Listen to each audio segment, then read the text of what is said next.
Hey there, friends. Take a second and just look around you. What do you see? Who do you see? Our surroundings, the people we spend time with, they all have an impact on us even if we don't realize it. Sometimes that impact is positive, lifting us up and making us feel good. Other times, not so much. We're going to talk about something kind of tricky today: energy vampires. Now, before you picture capes and fangs, hold your horses. We're talking about people who, well, kind of drain your energy.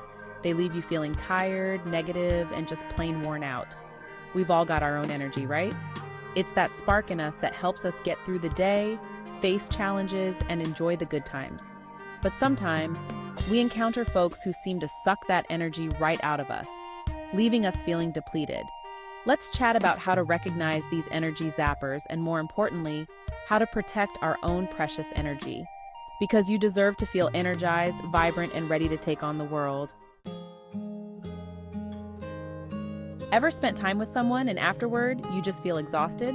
Like you need a nap, a giant glass of sweet tea, and maybe a week at the beach just to recover? You might have been hanging out with an energy vampire. Now, these folks aren't bad people, not at all. They're often dealing with their own struggles, and sometimes they just don't realize how their behavior affects others. But that doesn't mean you have to let them drain you dry. Energy vampires can show up in different ways. Some are constantly negative, always complaining and bringing the mood down. Others are drama magnets, always surrounded by chaos and conflict. And then there are those who are overly needy, constantly demanding attention and validation. The thing is, being around these folks can really take a toll on your own well-being. You might start feeling stressed, anxious, or even physically tired. You might notice your mood changing, your patience wearing thin, and your own joy dimming a little. So how can you tell if you've got an energy vampire in your life? Well, there are some telltale signs. First, pay attention to how you feel after spending time with someone. Do you feel energized and happy, or do you feel drained and down? Your body is pretty wise, and it'll tell you if someone's zapping your energy. Second, listen to what they talk about. Are they constantly complaining, gossiping, or being negative? Do they always seem to be in the middle of some drama? These are red flags, y'all. Third, notice how they treat you. Do they respect your boundaries? Do they listen when you talk? Or do they just interrupt and talk about themselves? Energy vampires often have a way of making everything about them.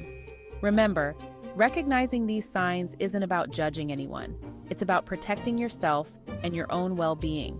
You deserve to have people in your life who lift you up, not drag you down.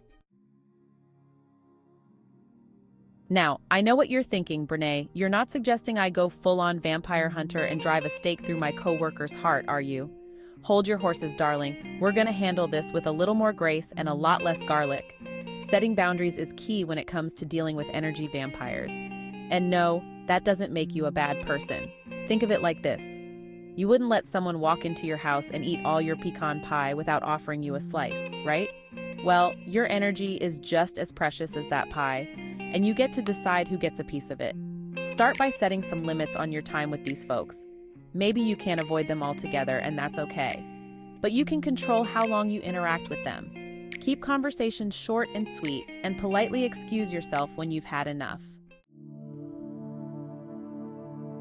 Section 5. Recharging your own batteries. Dealing with energy vampires can be downright exhausting, can't it? That's why it's so important to take care of your own energy and recharge those batteries. Think of it like filling up your own cup so you have something to pour from. So, how do you do that? Well, it's different for everyone, but there are some universal things we can all do to boost our energy and feel more ourselves. For me, it's all about spending time in nature, taking long walks, and listening to the birds sing. There's something so grounding and peaceful about being outdoors. Maybe for you, it's curling up with a good book and a cup of tea, or maybe it's blasting your favorite music and dancing around your living room like nobody's watching. The important thing is to find what brings you joy, what fills you up, and make time for it every single day. Section 6. Finding your tribe, your cheerleaders. You know what else helps keep those energy vampires at bay? Surrounding yourself with good people. You know, the kind of folks who lift you up, make you laugh, and believe in you even when you doubt yourself. Those are your people, your tribe, your cheerleaders. These are the folks you can call when you're having a bad day. the ones who will show up with a shoulder to cry on and a listening ear.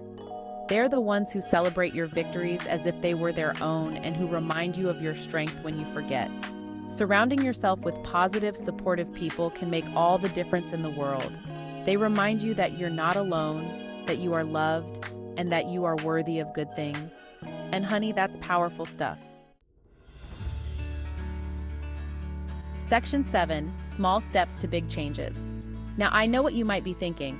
Brene, you make this sound all well and good, but changing my life and surrounding myself with positive people, that's a tall order. And you're right, it's not always easy. But listen, it doesn't have to happen overnight. Small steps, y'all. That's the key. Start by identifying the energy vampires in your life. Once you know who they are, you can start setting those boundaries we talked about. Remember, you're not being mean or selfish, you're just protecting your energy. Then, start making time for the things that bring you joy, the things that fill your cup. Even if it's just for 15 minutes a day, make time for yourself. You deserve it. And finally, start seeking out those positive, supportive people. Join a club, take a class, volunteer your time. You never know where you'll meet your people.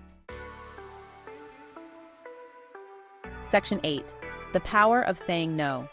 You know what's a game changer when it comes to protecting your energy? 2 little letters, N-O. That's right, learning to say no is like giving yourself a superpower. For so long, many of us, especially us women, are conditioned to be people pleasers. We say yes to everything, even when it means sacrificing our own needs and well-being. But here's the thing, you are not obligated to say yes to everything. You have the right to say no to protect your time, your energy, and your sanity. Now, I'm not saying you have to go around saying no to every request or invitation that comes your way, but I am saying be mindful. Listen to your gut. If something doesn't feel right, if it drains your energy just thinking about it, then it's okay to politely decline. Section 9. Investing in yourself, honey. Listen, you are your most valuable asset. You are worthy of love, joy, and abundance. And that means investing in yourself, both physically and emotionally. Think of it like this. You wouldn't let your car run on empty, would you? Well, your body and mind deserve the same care and attention. Investing in yourself can look like different things for different people. Maybe it's eating healthy, nourishing foods that fuel your body. Maybe it's moving your body in ways that feel good, whether that's dancing, hiking, or just taking a walk around the block. Maybe it's taking time for quiet reflection, for journaling, meditating, or simply sitting in stillness and connecting with your breath. Or maybe it's pursuing your passions, learning new skills, or finally writing that book that's been brewing in your heart. Section 10, sharing the good vibes. Here's a little secret. When you take care of yourself, when you fill your own cup, it becomes easier to share your light with others. And honey, the world needs your light now more than ever. So go on, spread those good vibes. Smile at a stranger, offer a helping hand, leave a kind note for your barista. These small acts of kindness might seem insignificant, but trust me, they have a ripple effect. When you choose to focus on the positive, when you choose to lift others up, you not only make the world a brighter place, but you also attract more positivity into your own life. It's like a beautiful, self-fulfilling prophecy. Section 11. Now go on, spread your light. Well, friends, it's been real good chatting with you today. Remember, you are worthy of love, joy, and abundance. Protect your energy, set those boundaries, and don't be afraid to shine your light. The world needs what you have to offer. And hey, if you enjoyed this little chat, I'd love to hear from you. Leave me a comment below and tell me what resonated with you. And don't forget to subscribe and share this video with your friends. Let's spread the good vibes far and wide.